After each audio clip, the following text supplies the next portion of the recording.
Yo, what's up, you guys? Welcome back to La Pura Neta Show. This is Daniel, and we have Yoni right on this side. What's up, Yoni? What's going on? What's going on? Welcome back, guys. Today's guest is more than a mindset coach. He's a true guide for inner transformation. He's one of my favorites. After a successful career in logistics, Alex Alfaro shifted gears and dedicated his life to helping others grow and heal through the power of subconsciousness, Stoic philosophy, and mind science. He's a certified in NLP, which he'll explain to us more what it is, clinical hypnotherapy, and a licensed instructor with the Napoleon Hill Foundation. He's also the founder of the Stoic Mastermind Foundation, a nonprofit helping people lead with clarity and purpose. Let's welcome someone who keeps it real, leads with the heart, and always shows up for others, the one and only, a good friend of ours, Alex Alfaro. Thank you, brothers. Thank you for having me. I appreciate Welcome, man. Thank you for being here, man. I appreciate you. I know it's been you stay far, so thank you for driving out here, man. Yeah, it wasn't too bad, man. It wasn't too bad. Dude, it's always worth it. That's such a good intro, bro. that was solid. Yeah. I'm like, what things that ChatGPT does, huh? Yeah, exactly. No, that's the mind. That comes from the head. It takes me a while, but it gets it done. Dude, that was a good intro. So welcome, Alex. Thank you for making time of your busy schedule. I know you have a lot of things, as you were sharing with us right now, that are going on, and for you to just block this time for us and to share the things that you live and you're working on and how do you want to contribute. So welcome. Thank you, guys. I appreciate you. Thanks for having me. So let's get started, Alex. I know we just recently met not long ago. You joined our group, and I know you've been good friends with Luther, right? With a couple of other guys as well. Yeah. But now that we have you here, man, who is Alex Alfaro? Where does he come from? Where do you grow up? Are you from LA? I know you're an East Coast boy, but give us some more of that background, man. Originally from New York. I was born in New York. I was born in Manhattan, lived in the Bronx. Transferred here, transplanted at an early age. I was 5 years old when I came. So, I've been in California pretty much all my life. But, once you're a New Yorker, that doesn't leave you. So you're too humble to be from New York. Yeah. Yeah. So, it's because you know me now. If you would have known me 10 years ago, it might have been a different conversation. But yeah, so of course I got the New York roots. I still have family in New York. My cousins are out there. I used to visit pretty regularly. I haven't been out there in a few years. Yeah, man. So now I'm here. I've had my life journey, that's led me to this point. I'm like, you guys know, I've thrown it out there with the group a couple of times. I'm about to be 50. So it's a milestone, right? Dude, 50, you look great, dude. I would have never guessed you. I look like that when I'm 50, let me tell you. Thanks, guys. I appreciate that. But yeah, man, it's the journey of life has been fun. It's been fun. I've had my experiences, my ups, my downs, in all seasons, right? And so, yeah. Well, here at La Pura Neta, it's basically we just want the raw truth. And, a little bit about it because we, most of our listeners, they're Hispanic. So, do you know a little bit about your roots, where you guys come from? Yeah. My mom's originally from Mexico, Guerrero. My dad, Costa Rica. Oh, cool. And so I have the mix. And they met in New York, out of all places. Out of all right? places, They right? met in New York. So, and then first generation here. So it's first generation means that you're born here, right? They're second. They come here, and then first generation here. And then of course, it's you're as a kid, obviously you get you're programmed based on your belief systems that your parents have, right? So of course, we're taught to. Well, I was taught to make sure you go to school, make sure you do this, get a good job, a secure job, and all that stuff, because that's what they were told would be success for them, right? Because they didn't get to go to school, so they want us to go to school. So I come from that home where it's about going to school, getting your education, and then finding a job to support your family, right? So My father passed away at an early age. He was 59. I was 27 at the time. He got into a car accident, and my mother, she's kind of just been on her own since then. Never remarried, never met anybody, and she just kind of, that was her nature. Yeah, is to not, that was it. That was her husband, and that was it. And now, as I mentioned to you guys earlier, I'm going through a season with her. She's suffering through dementia. She still lives on her own, so it's kind of here and there, losing her memory. So that's something that I'm dealing with now with her. Tough, man. Not an easy thing. And I think about certain things, like when my father passed away, it was instant, right? It's like you got to deal with that. And now with my mother, she's 83 years old. Now she's going through this stuff with her memory, and so sometimes I wonder, like, what would be easier, right? What was easier, a sudden, or actually having to see this, the suffering through? And there is no answer to that. It all has its purpose in our lives, right?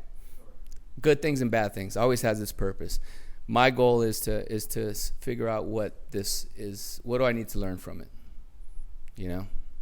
And that's a great perspective to look at it, right? Because probably when you were younger, early in your 20s or so on, we would have handled it very different.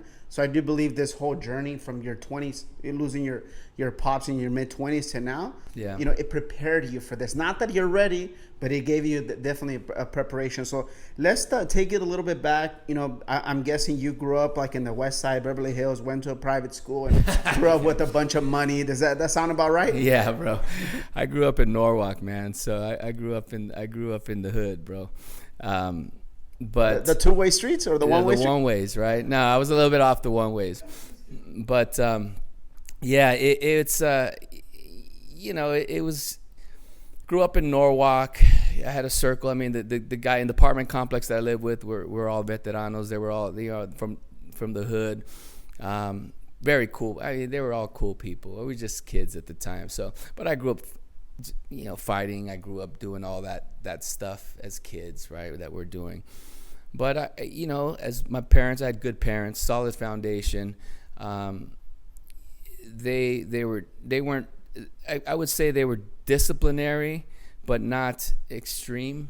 So they'd give you your freedom, but they'd check you when you needed to be checked, right? I got my belt. I got chased around a little bit when I needed to, right? So I learned what I needed to learn from them. And then ultimately it was about me trying to figure out what I wanted for myself. And I right out of college, I'll tell you guys a story. Right out of college, I was able to get success rather quickly, right? So right out of college, I went to work for a brokerage, a transportation brokerage, and it was a sales job, right? I didn't go to school. I went to school for international business, right? I was always figured some sort of business degree would be good, but not sales, right? So I got a sales job, and they basically gave me a small salary, and they said, hey, after 3 months you're on your own, so you're gonna get commission only.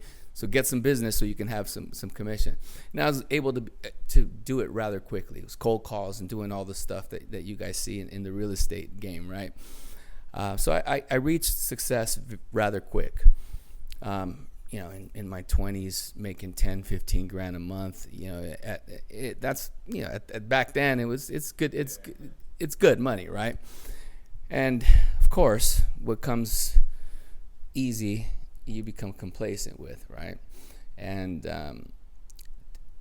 at one point, I went into real estate, 2005, right? So that it was blowing up at that time, and that's where I met Luther. So I got into real estate, got successful. Had the house in Downey, and did all that stuff, right? And 2008 comes along, and the market crashes, right? And so this, I don't know how deep you guys want to get, but I might as well just go ahead. Just tell you the real, right? So I lost everything. Lost my home, lost rental properties that I had, all the money that I had in the bank. It turned into negative, right? I got to a point where I was almost $500,000 in debt. And so, I had to basically move in with my wife's brother at the time into a bedroom, right? So it was tough. And I got to the point where I didn't think that there was a way out, right? Now, you guys know handguns? You guys, so the Glock has a safety in itself. They don't have safeties per se, but it has like a safety trigger. One day I go into the room and I grab my Glock and I put it to my head, right? And immediately I have a vision. And the vision is my mother crying, saying, why did he have to do this? Or why did he do this? And I saw that vision like really clear. And then I put the gun down. Okay. And I had the gun at that point where it was already on. The safety was, I had pulled the trigger already to that point, but because of that safety, it did. There was a little more that I had to do, and before I had that, is when I had that vision, bro. And then I looked up, and I saw a book that was given to me by that first boss at that company, Diversified Transportation. He gave me this book, which I know that company. Yeah. He gave me this book, and it was called Think and Grow Rich by Napoleon Hill. But I never read the book at the time. He just gave it to me. He's like, here, you should read this. And I just put it on the shelf. I wasn't a very avid reader at the time. And that I noticed that book. And then I also had a voice that I know was God tell me, you'll have a story to tell. Right? And that was that. And that was the last time I ever did something like that. Picked up that book, started reading that book, basically changed my life. Got me onto the path of self-development, got me on the path of continuous growth. I mean, it still took a while to get myself out of that hole that I was in, but my mindset was different. And it was, I give that book, that was the reason that put me on the right path. So I at that point I made some calls to some of the people back in the transportation industry that I knew, and they gave me an opportunity to go back and do some operational work for them, just so I can get a paycheck. Because I went from making a ton of money to nothing coming in, right? So that's and I think back now, just knowing what I know, success was about money and cars and big houses and what we see on TV, of course. Yeah, right? exactly. On social. And what happens is that your identity becomes those things, and then when you lose those things, you lose your identity. And that's when you lose your identity is when you start thinking those type of thoughts, right? And that's what happened to me, man. My whole identity was based on a level of success and how people looked at you and how people, wanted to kind of do the things that you were doing. And and have the things that you had, and then when you didn't have it anymore, and then you also find out who your true friends are at the time too, when all that shit's gone, right? So that was the beginning of my journey, and it took, it was to a point where I look back now, I was like, man, thinking about that, how stupid that would have been, and I don't know, I just, it was something that's part of who I am, right? That's part of my journey, and now it's all about telling my story in the most truthful way possible, no matter how uncomfortable it makes me feel, to just being authentic, being honest with who I am and who I was, and the things that I've done, and it's about elevating my consciousness, right? Yeah, no, and we appreciate you being open, right? Because this is what we're all about, like we said, and we're always going to be saying it. This is the truth. You can speak as raw as you want, as comfortable as you are, right? So with that being said, Alex, I mean, your experiences have led you where you are now.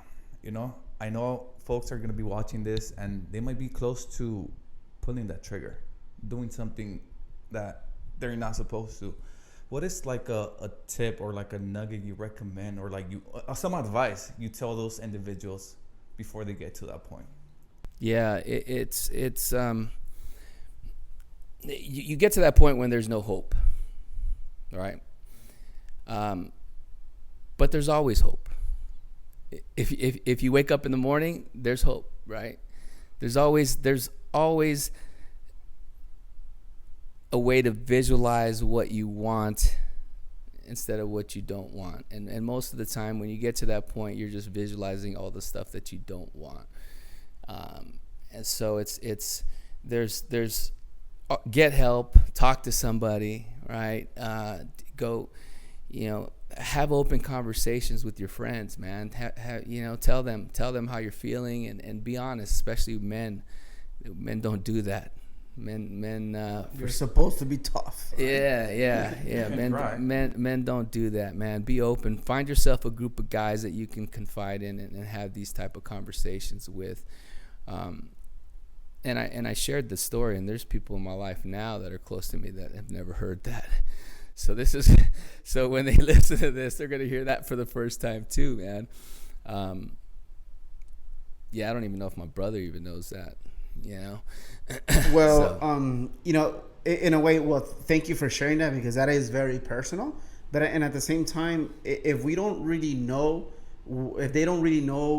what we went through, they don't understand now. So a lot of people, what I hear, I was like, I would love to kind of like have what you have or where you're at now, but they have no idea the path that we walked. Yeah. And honestly, that's kind of like a hard to just think that we were in that situation. So right. A lot of people want what we want, let's just say the material or status quo, whatever, but they're not willing to do what we did, right? Yeah. And you had to go from a negative to that, and it's put our ego down and you touched on a lot of points right now, and I want to just kind of go back. I know at the time success is material, what we have, right? How do you define success now?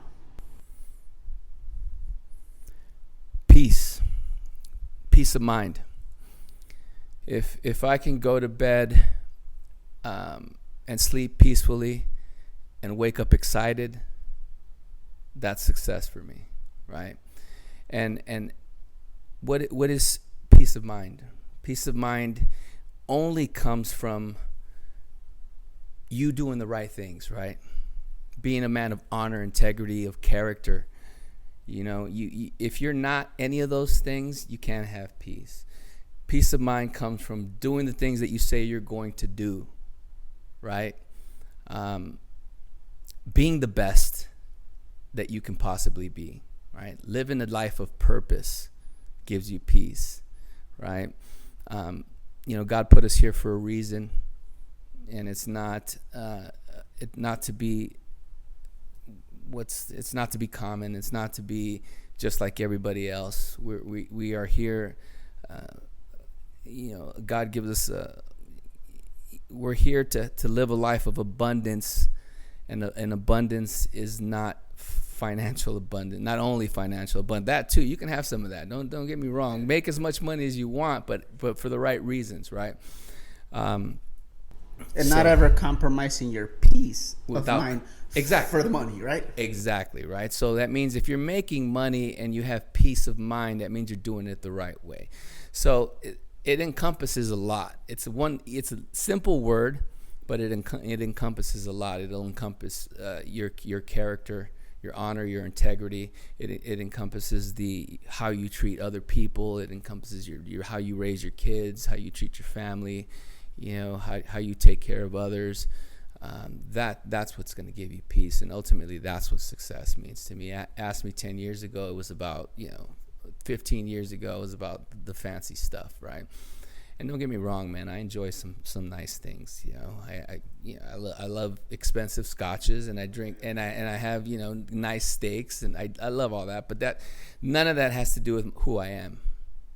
It's not any of that stuff has nothing to do with my identity.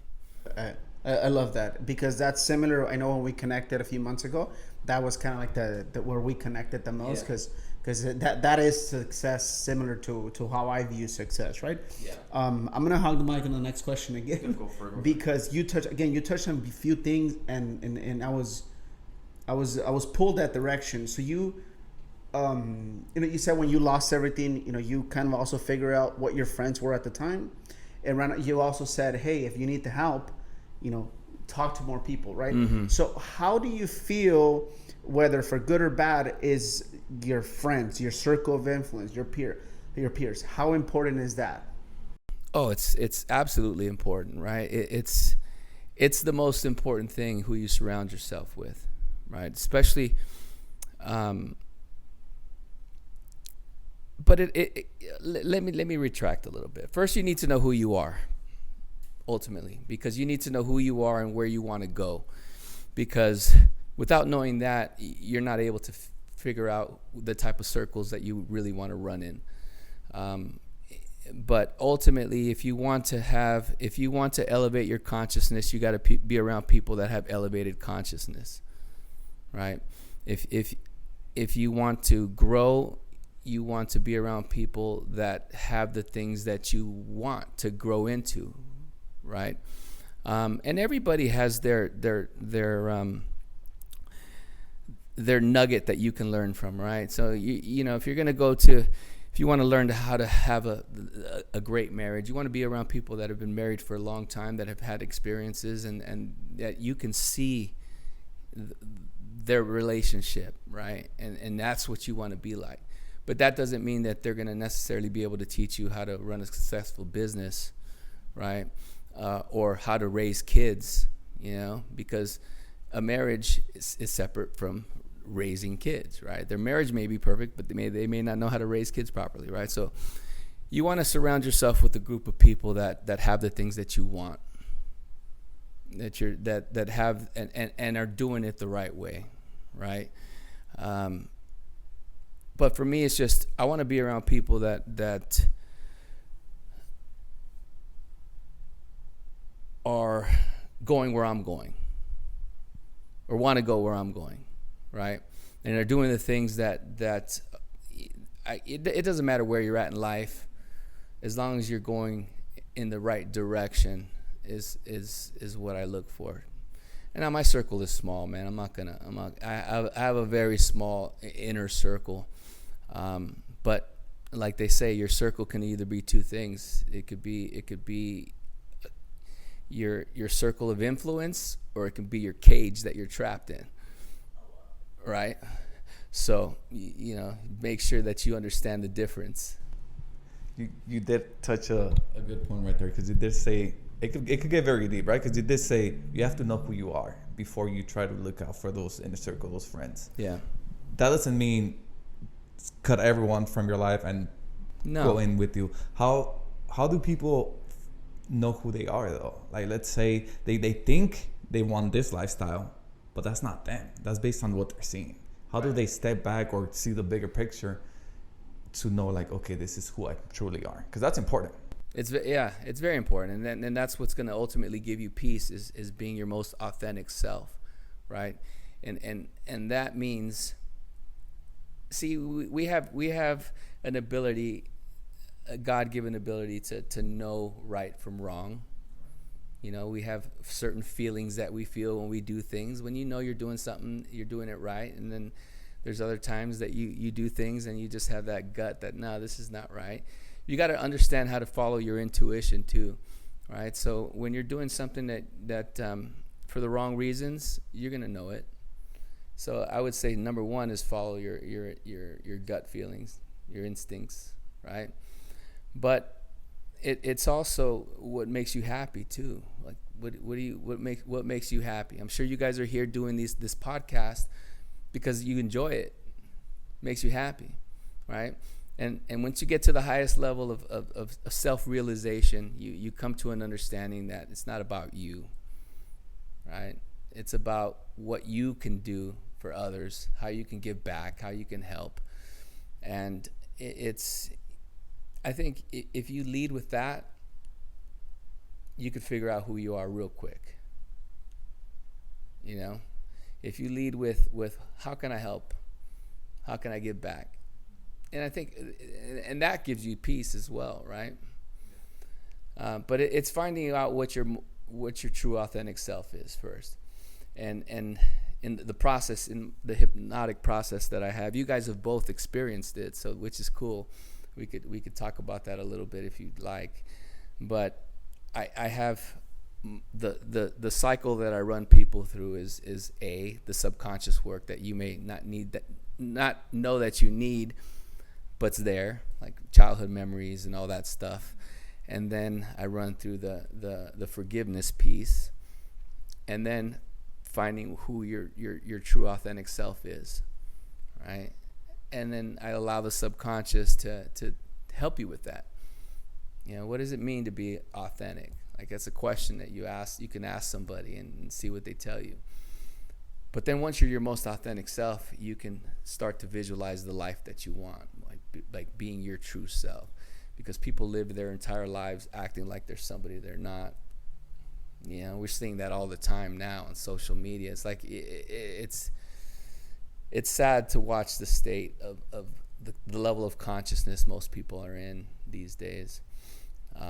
But it is what it is. It's our jobs to elevate consciousness, and that's what I feel my purpose in life is to elevate my own personal consciousness, and at the same time when doing that or while doing that, you're elevating the consciousness of everybody around you as well.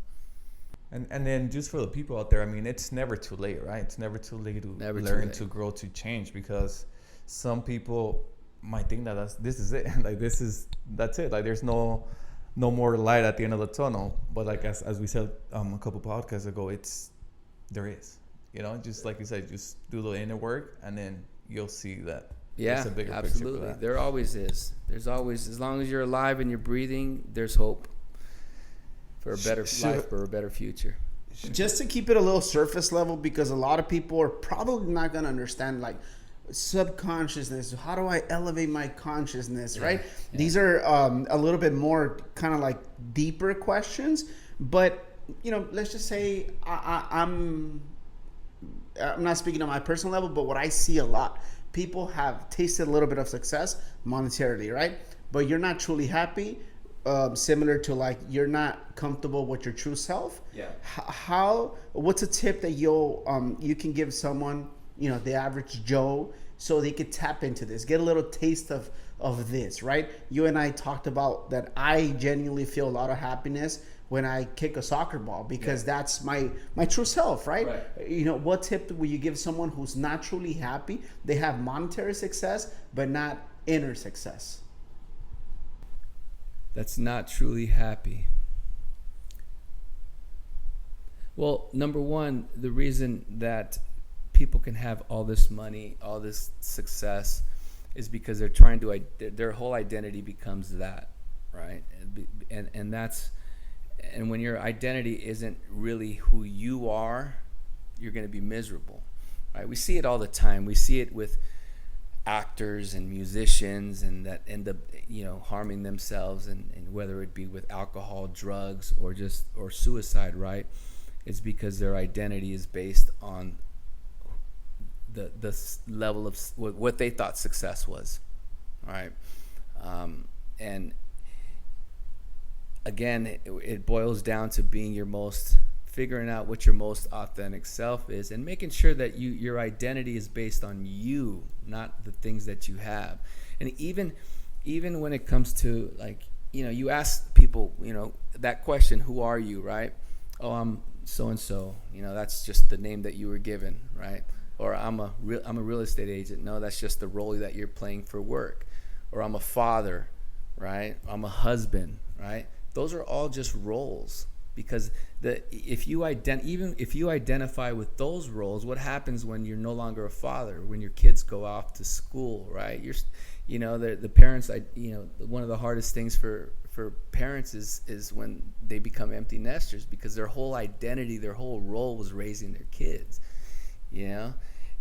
Or somebody that's a husband, for example. If you identify as a husband and then you get divorced, you just lost your whole identity, right? So it's understanding that these are all roles that we play, right? And we play them to the best of our ability, but that's not who we are, right?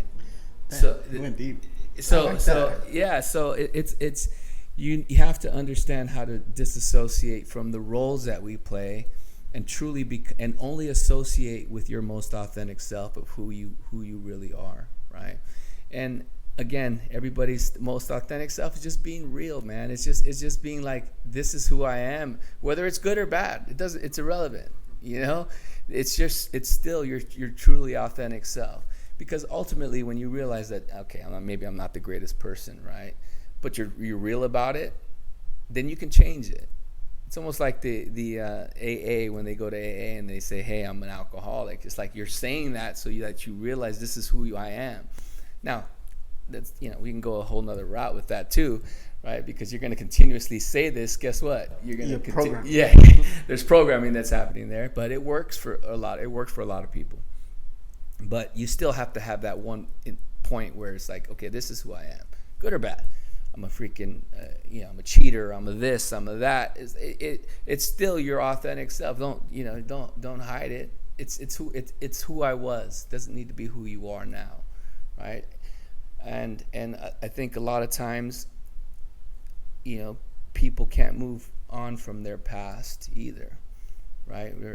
You're either living in the past, or you're living in the future, and you're never really in the present, right? So I don't even remember what the question was that you had asked. I have a tendency to just start yapping about. No. That was really good. And I believe one of the laws that helped me a lot was by Deepak Chopra, the law of detachment, right?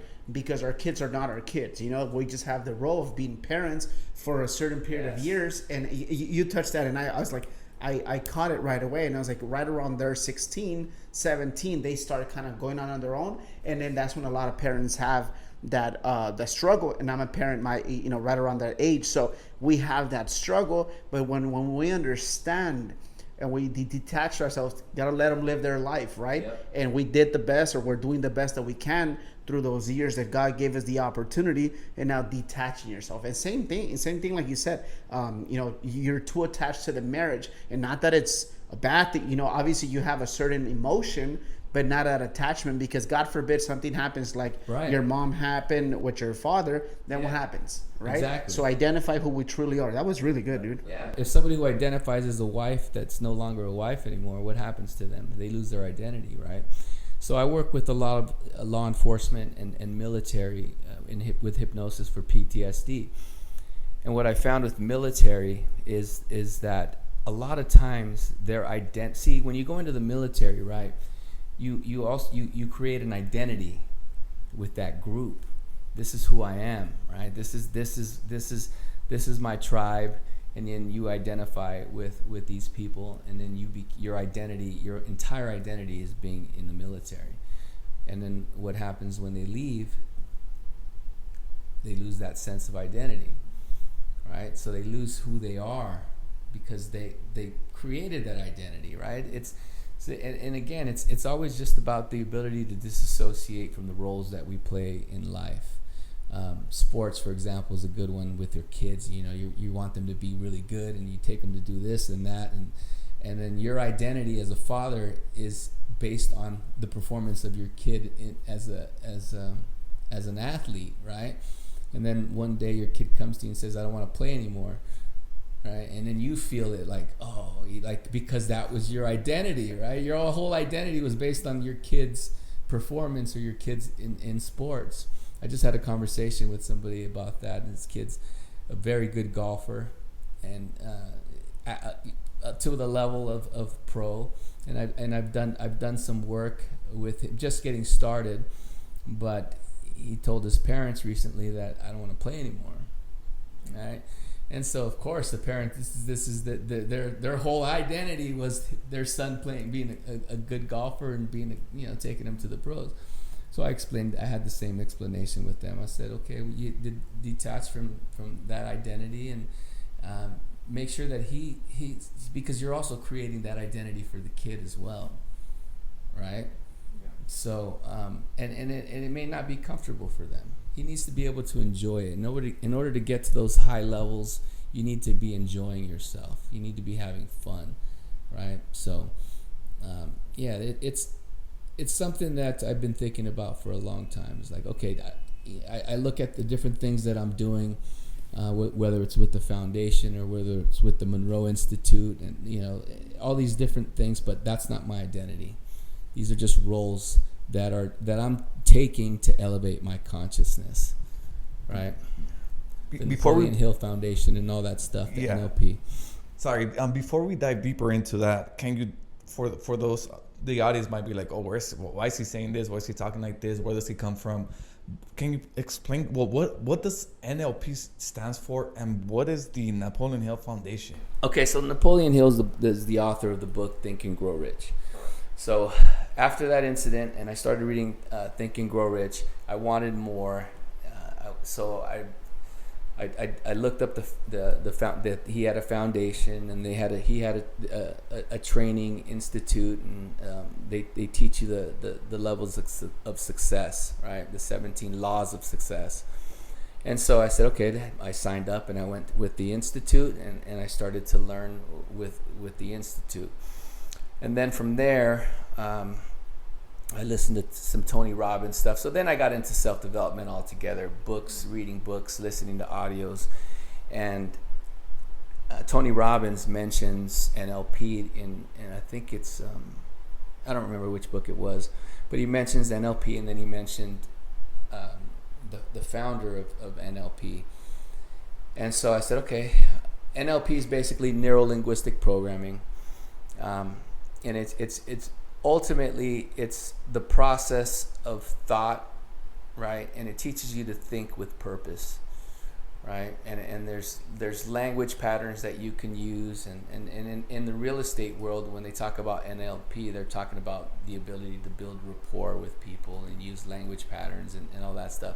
And that's surface level, right? Because when I went to learn NLP, that's what I thought I was going for, and then all of a sudden they're dropping people into trances and doing hypnosis, right? And so ultimately, NLP is the ability to build rapport, to read people, right? To understand and to get to their level so that they can feel comfortable with you, so that you can actually do the hypnosis work. Because in order for you to be able to go into a nice trance, you have to be comfortable and you have to trust the person that's doing it, right?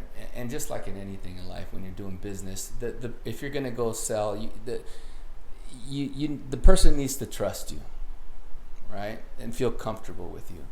And so we, as adults, as humans, we create blocks, we create walls. And that's based on our life experience.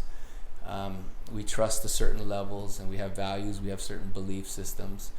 And NLP teaches you how to bring down those barriers with people so that you can, so that you can really they can lower those walls so that you can, really sell to them or give them what they want, right? Because a lot of times those subconscious blocks limit your ability to help. With me, the way I look at it is like, I need to be able to, in order for me to be able to help somebody, I need to lower those barriers that they have. And that's what hypnosis does. Is it allows me to tap into the subconscious and do the deep-seated work that to help, right?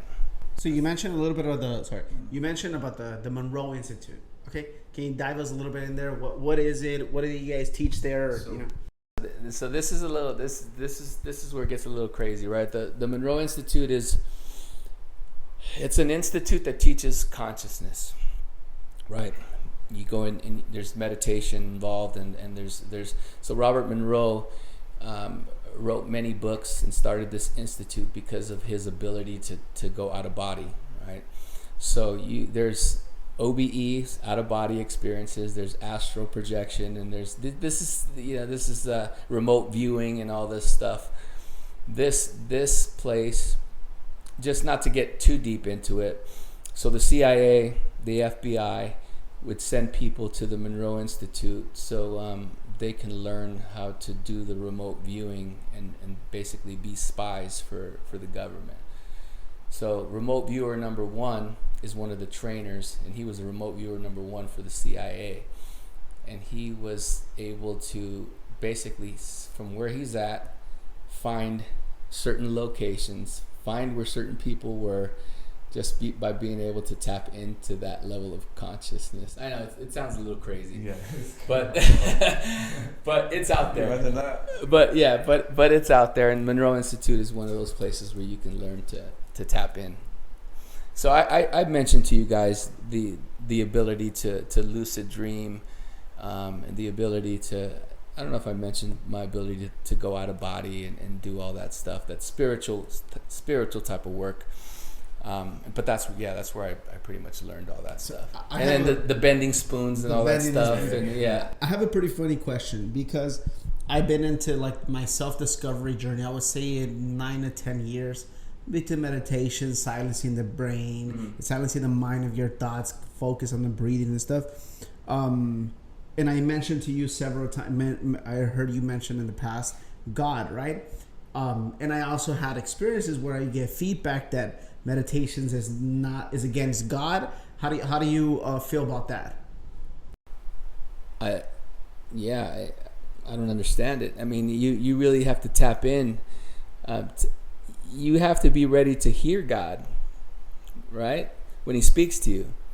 And meditation is silencing the mind so that we can hear God, right? So I don't understand why they say that. I think it's quite opposite. I think you need to have the meditation, and you need to slow down the thought process that we have so that you can actually be ready to listen to what God has to tell you. And just within my lucid dream experience, and this is later in life, that same voice that I heard that said that I would have a story to tell is that same voice that talks to me within the lucid dream. Yeah. And let me just tell you this too. So this happened in 2005. In 2000, I believe it was 2009, my nephew committed suicide. Okay? And that vision of my mom saying the things that she said was that moment for him. Yeah, it wasn't for me. So I had seen that already, yes. And it happened exactly. She said the exact same things. So the ability to tap in is it's wild. Yeah, and so and it's all coming together for me. It's all being pieced together as I continue to grow and continue to learn. Next month I'm going back to the Monroe Institute.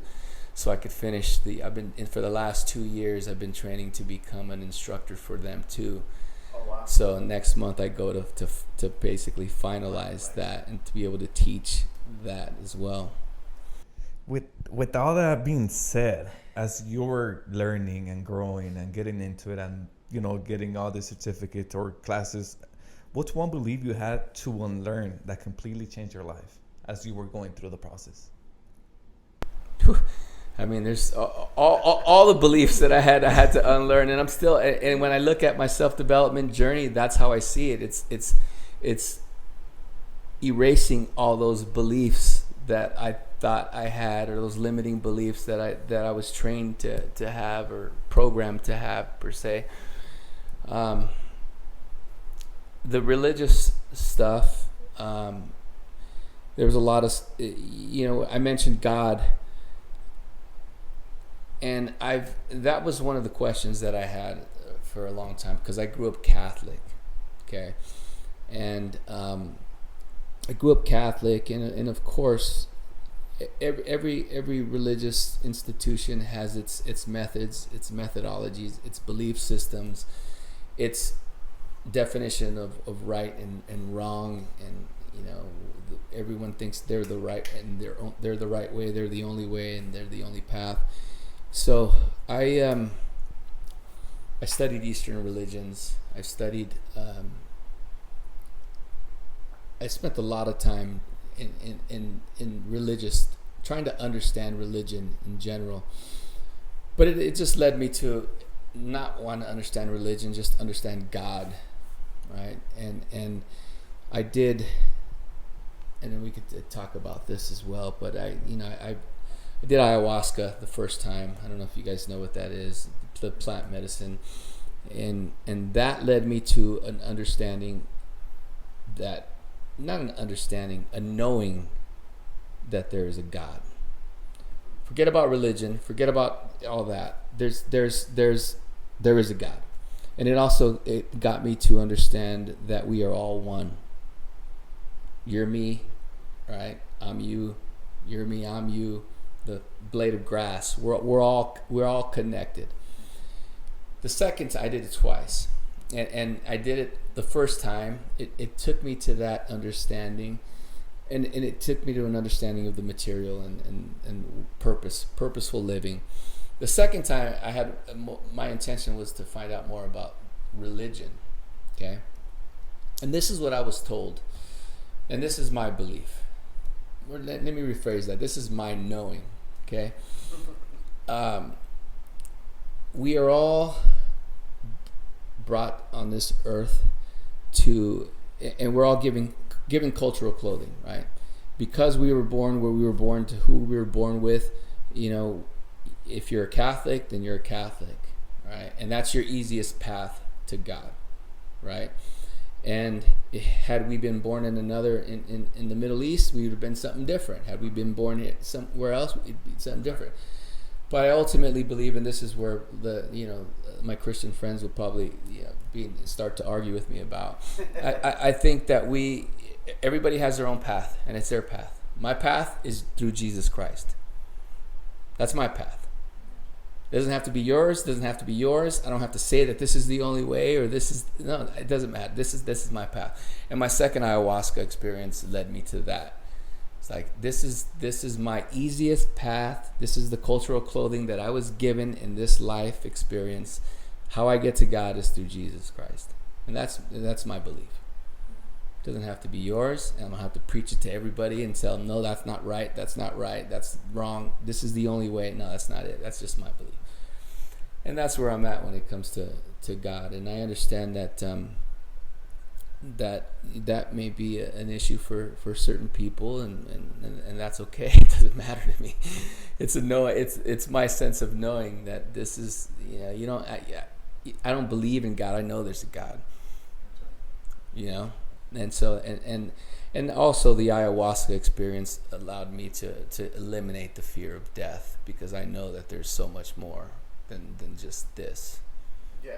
And so does the Monroe Institute and all that stuff. Once you start to go out of body and have those type of experiences, you realize that there is so much more. You know, when you're able to astral travel and do that kind of stuff where you're seeing things or you're having visions of an experience that's in the future, right? Because that's what that was, you know, and it happens to me pretty regularly now too. Yeah, that's the truth. That is, and I mean, it all takes time, right? Because people are gonna probably see this, be like, oh, I'm gonna go try ayahuasca to see this, or I'm gonna do... No, it all takes time. What is one simple practice the audience can start tonight? Meditation, man, of course. Yeah, meditation. Start to slow down your thought process. Slow down. And so when I started meditation, I started with transcendental meditation, which is TM. And what they do is they give you a mantra, and all you're doing is repeating a mantra over and over again, so that you can just slow down your own thought process. And then I got into other type Monroe Institute meditations, Joe Dispenza meditations, guided meditations, and it's just about slowing down. And there's sometimes I just no mantra, no nothing, just in peace, control my breathing, and then just see what happens, see where it goes. And I've been able to even pop out of body in meditation too, and I've been able to meditate within the dream state, which takes you to a whole nother level as well. So yeah, I mean, we can have all kinds of conversations and just pinpoint certain things that you want to talk about, you know, later on, because a lot of this stuff people probably won't realize what I'm talking about. In your opinion, you know, what are some benefits, you know, just surface level, of the meditations? Not your opinion, your belief. Okay. Meditation. What is the purpose of meditation? Meditation is just so that you could slow down the brain so that you can relax, right? Because we're having 50 to 60,000 thoughts every single day, right? And I'm sure you've heard this before. 90% of those thoughts are the exact same thoughts that you had yesterday, right? So, and based on those thoughts, you have your feelings, right? You have your emotions. You don't wake up stressed. You don't wake up angry. You don't wake up depressed. You create those emotions with thought, right? So guess what? If you're having the same thoughts every single day, you're going to feel exactly the same way. So meditation, for one, is something different, right? Because how do you change your thought process? You do different things, right? A, that'll help you start doing different things, right? B, I like to think of it this way. Imagine the ocean, right? The ocean, on the very top of the ocean, the surface of the ocean is crazy. It's chaotic. The waves are breaking. It's in total motion. But I don't know if you guys have ever done any kind of deep sea scuba diving.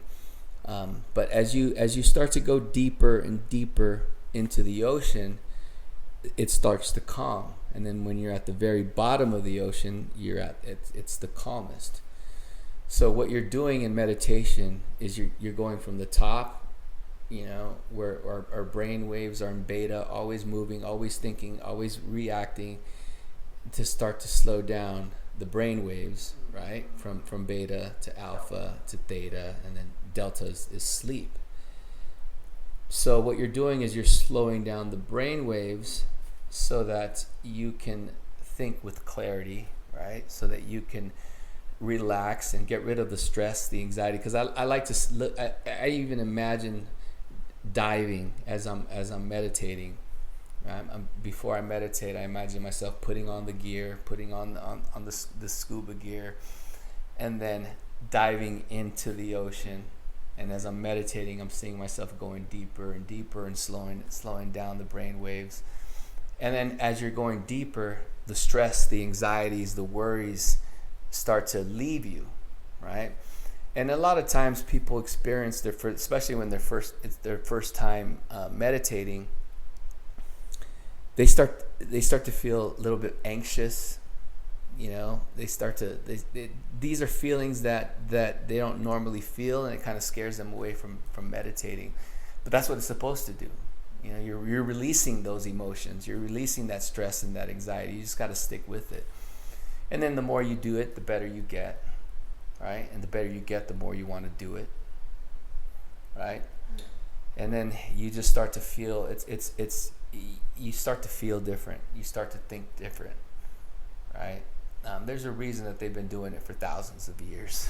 Oh yeah, 1,000%. That book that I mentioned earlier says the seven spiritual laws of success. So like everyone should meditate at least once a day, and if you're too busy for that, you need twice a day. Exactly. No, exactly. Right. When they say you're too, then you need it the most. You need it the most. Yeah, I spend 3 hours a day in meditation. Wow, 3 hours a day. Yeah, that's impressive. In the morning, midday, and in the evening. Typically, how long are your sessions? An hour each? Yeah, about 30 to 40 minutes, and then I'll drop in a quick 5-minute, 10-minute meditation, TM. If I'm in the car or something, or I'm on a plane, and there's always time. Before I came up here, made sure I did a quick 5 minutes just to clear my mind a little bit. So yeah, there's my long meditations, and then there's the throughout the day where I'll do a 5 or a 10-minute TM meditation, which is the mantra one. I do want to get more into the mindset, right? Because it all starts in your mind, and then that's where limited beliefs come in. Yeah. And like you said, you have different roles. It's just on the mind. I just want to ask you, what mindset, as you've been doing this and working with patients or working with other folks, what mindset blocks do you usually see that are most like common on individuals? Everybody has a set of limiting beliefs, right? Whether you know it or not, they're there, and that's all subconscious. But the main thing is self-worth. Everybody has a level of low self-esteem or low self-worth, and that's not God-given. See, God has provided you with a mirror image of Himself, right? So it's God. He has the highest value for you, and you just got to see it. But there's always a set of limiting beliefs, and there's always a set of worthiness, right? And that's where authenticity comes from, or not, the lack of authenticity, right? Is because a lot of people just don't feel worthy enough to be themselves. They feel like they need to be somebody else, or act like somebody else, or make it look like they're somebody else, because there's a lack of self-worth there. But it all stems from our thought process, of course, right? Our life, our reality is about our thoughts. That's it. And one of the things that I realized is that a lot of our thoughts, our values, our belief systems were given to us. Yes. Right? They were given to us.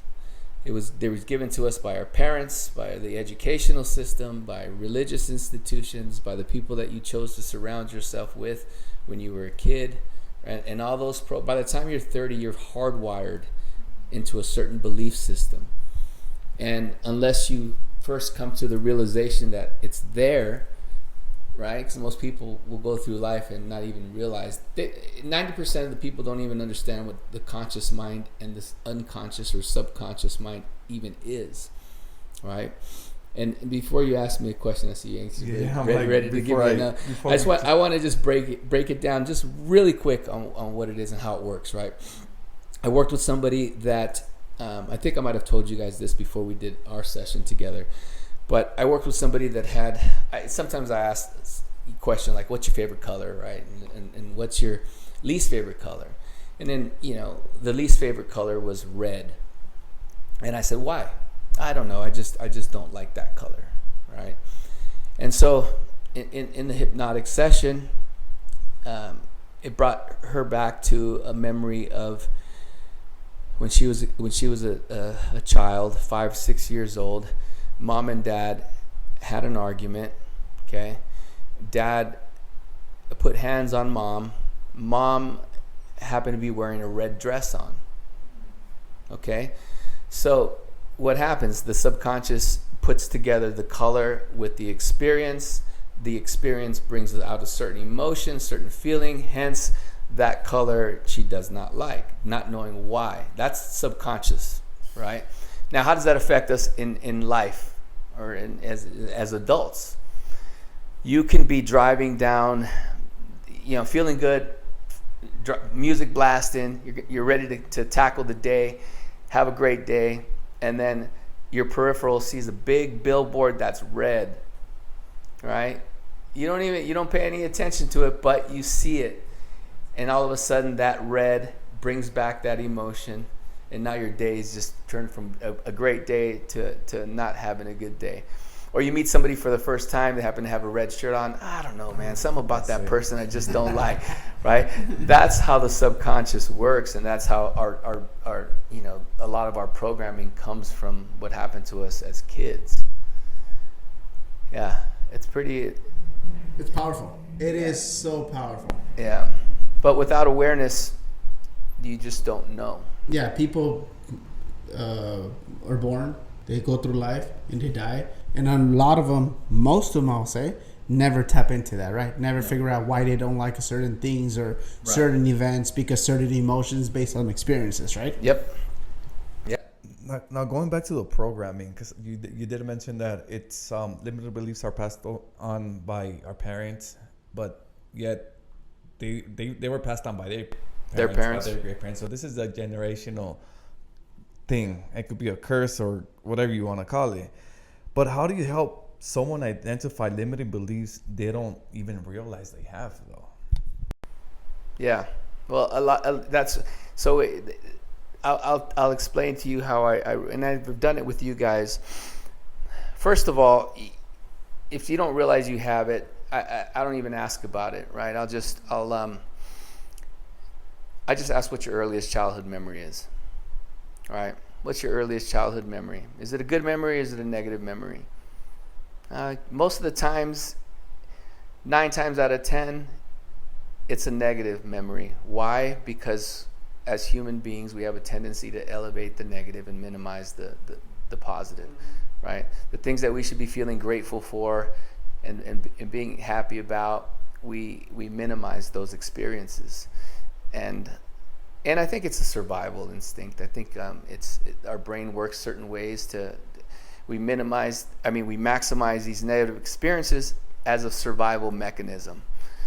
And what I do is without even know, I'm not a therapist. I don't need to know how that incident made the person feel or how they feel about it now or how they think it changed their life. I just take that memory and have them detach from that experience so that the emotion is no longer there. And so whatever limiting beliefs, whatever it was that's there, it can be gone. One of the first things that I did when I started studying hypnosis, one of the first memories that came was, and I'll tell you guys this story. I was 5th grade, 10 years old. I think I might have shared this with you guys as well. It was Valentine's Day. It was my very first girlfriend. Her name was Brenda Holmes. Okay. It was Valentine's Day, so back then, and I think they still do it now, where you get the cards for Valentine's Day and the little candies and stuff. But I wanted to do something special, right? Because it was my girlfriend. So I had my mom take me to Hallmark, and so I can go and find her a gift. And so, of course, we're at Hallmark, and I tell my mom to leave so I can kind of find her something on my own. And I go and I find this little green statue, little elephant. And I said, okay, yeah, this is perfect, right? So, of course, I have Mom buy it for me because I didn't have any money. And the next day, I'm excited to give it to her, and we're passing out the cards, and then I get to her, and I give her this little gift that I had wrapped in tissue paper, and she opens it. She's a big old smile, and then I was like, yeah, okay, success, right? So I'm on cloud 9 all day, feeling great, it was a great experience. The bell rings, and it's time to go home, and I walk out, and there it was on the floor, right? And so I pick it up real quick, put it in my pocket, look around, and make sure that nobody else that was there that saw that. And then, I went about my day. Now, 5th grade, 10 years old. Like if I'm in a therapy session, right? Therapist is going to go, well, how did that make you feel? Or you know, what, but think about what kind of programming can happen in a situation like that, right? Your ability to give it your all in a relationship, your ability to give gifts or even receive gifts. There's so much that can be programmed with a little incident like that, right? And then of course we're going to frame things certain ways. But what if she just had a hole in her pocket and it fell out? And you're just making up all kinds of stories that's creating limiting beliefs, and that's creating, that's going to run pretty much our life, our blueprint for life, when it comes to relationships, when it comes to gift giving. So a lot of that is all subconscious work, right? And so when I work with people and we talk about and if they share with me what that childhood memory, because I don't need to know what it is, right? I just tell you what to do with that memory. But if they do share with me, I'm able to kind of reframe the situation as well and put it in a situation like, okay, well, what if it fell out of her? What if the backpack had a hole in it? Man, that's right? crazy. It goes in line with one of my favorite books, which is The Four Agreements, which is never make assumptions, right? That's exactly what I was thinking. Yeah, because and it's crazy how we always think the worst. We never think the best, right? Of course. It's it's a survival mechanism of the brain. Yeah. You talk a lot about people to come work with you. I know you work with veterans, law enforcement, and so on. I work with athletes also. I work with entrepreneurs. It's just, yeah. How can people get a hold of you, and how can you help them? The foundation is the easiest way. So it's the Stoic Mastermind Foundation.org is the website. All my contact information is there. On Instagram, I'm the Stoic Mastermind on Instagram. And the whole purpose of the foundation is so that I can do the work for free, right? Because I don't want to have to charge people to do this. As much as it's not a business for me. I want to do it for the right reasons, and that's why I started the foundation, is so that I can do it for people without them having to pay. I've been running, and I'll share this, and I'll share it for the first time. A lot of people don't know that I'm doing this now. A couple close friends. When I work with law enforcement and military, I always get asked, do I take insurance for the work that I do? And in California, hypnotherapy is not a recognized practice, so I don't take insurance. But what I decided to do is go back to school and get my master's, and so I can be a clinical psychologist, and so that I'm able to accept insurance. So I started back in school just last month. Actually, was my first class. Nice. How does it feel to be a 50? I don't know, dude. It was like I'm doing it online, but you old man don't want to go to campus. Huh? No. It's not even that. Sorry, guys, I have to go do homework. Yeah, seriously, man. I got my first. So the class was a month long. I saw all the assignments, and I was like 8-page papers and all this stuff. I'm like, what the heck did I get myself into, man? But then again, I got to think beyond it's not about me, bro. Yeah. It's gonna take me 2 years to do it, and once I can do it, I can help more people, right? I can take insurance, and that people won't have to pay, and it's just another path for me. And I was like, I'm gonna do it. I'm just gonna nut up, do it for 2 years, sacrifice. I mean, but dude, it's time consuming, man.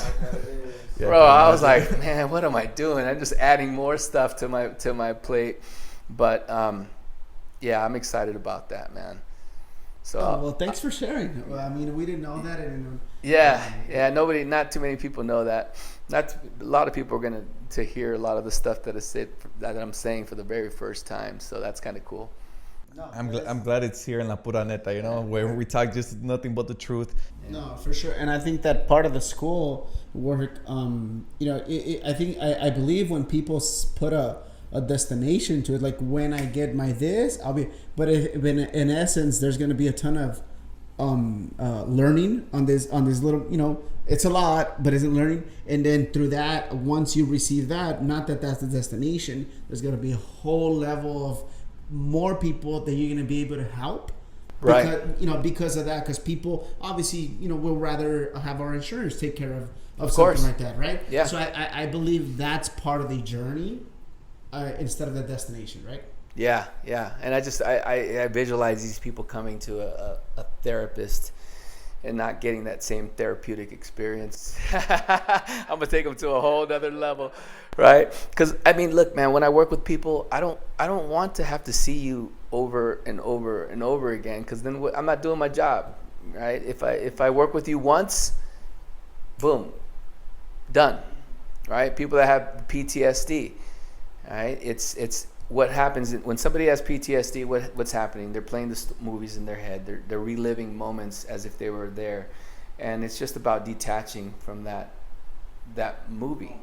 Yeah, and it's not about going to therapy and talking about what happened and how it makes you feel, because what are you doing? You're continuing to hardwire the neural programming and reliving that moment every single time you have a conversation with the therapist, right?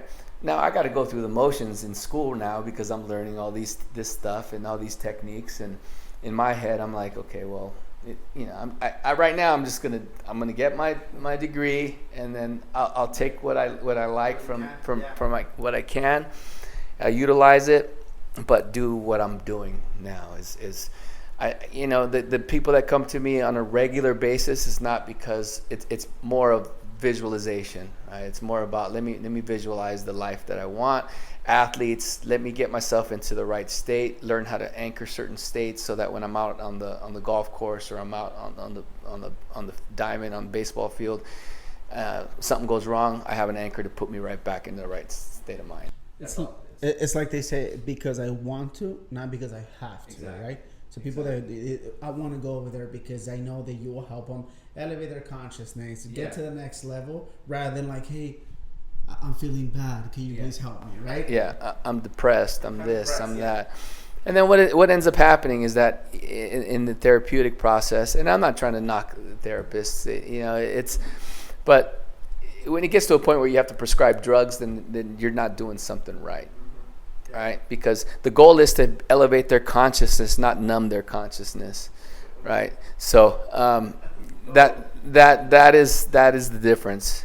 And my goal, if I work with you once and you still have the same issue, then you can come back, and then we'll continue to hardwire it in the opposite direction. Somebody who has, they want to quit smoking, obviously the ultimate goal is for them to stop smoking. So if it doesn't just happen on that one time, then we'll have to do it again, right?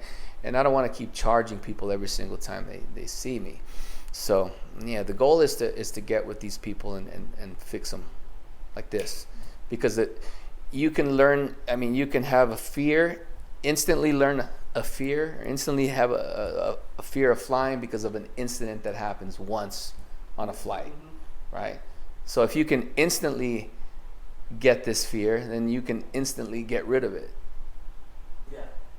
Right? So it happens both ways. Just got to know how to do it. And I learned from the best, man. I learned. No, you sure did. We cover a lot of ground, and I think we're kind of wrapping it up. I think Daniel has a few more questions to ask you, possibly. Just last one. Just to before we get to the rapid fire questions. After everything you've been through, all the knowledge you gained, the wisdom, what's one advice that you would give your younger self that you wish you knew sooner?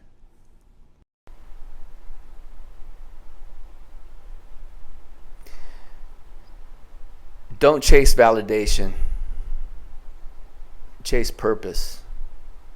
Right? Beautiful. Yep.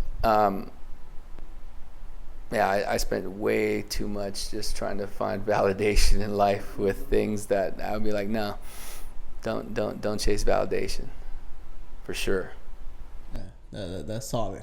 That is solid. Wish I knew that dude. Yeah.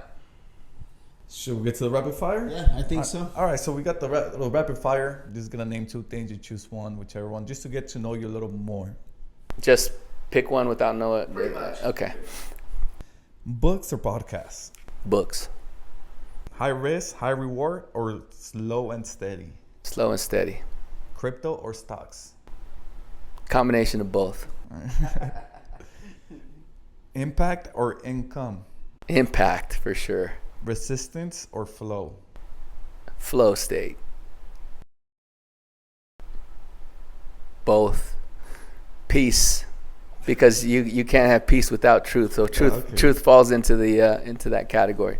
Peace. Healing or evolving? I like that one. That's a good one. Healing. Because that's what's going to lead to you the... get involved without healing, right? Yeah, that's what's going to lead to the evolution. Good. Hypnosis or meditation? Meditation first, and then hypnosis. Yeah. I know you're a New Yorker, so Fat Joe or Ice Cube?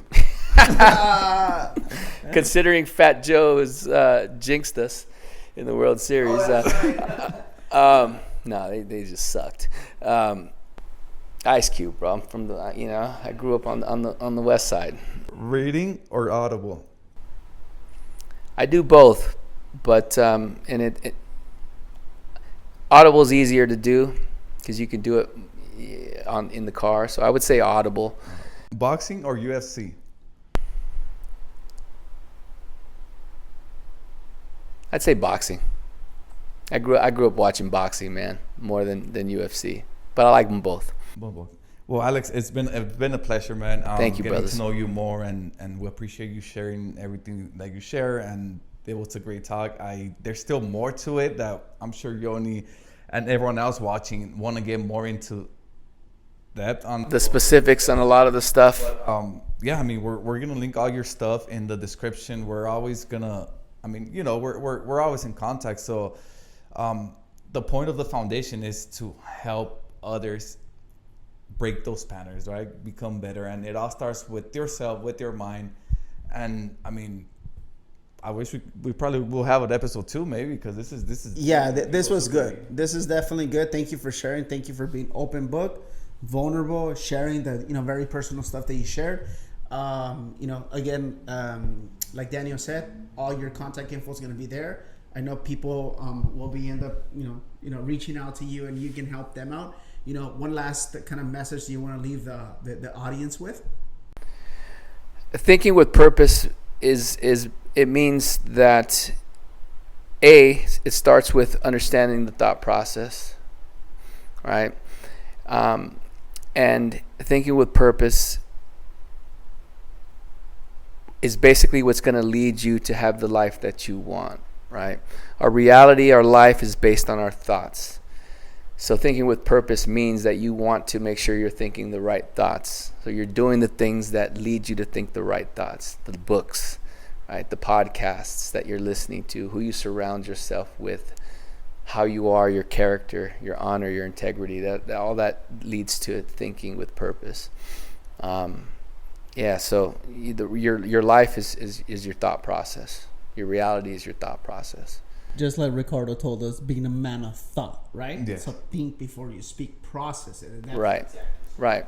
And always elevate, man. Always the goal is to leave people better than they were before having a conversation with you. Right.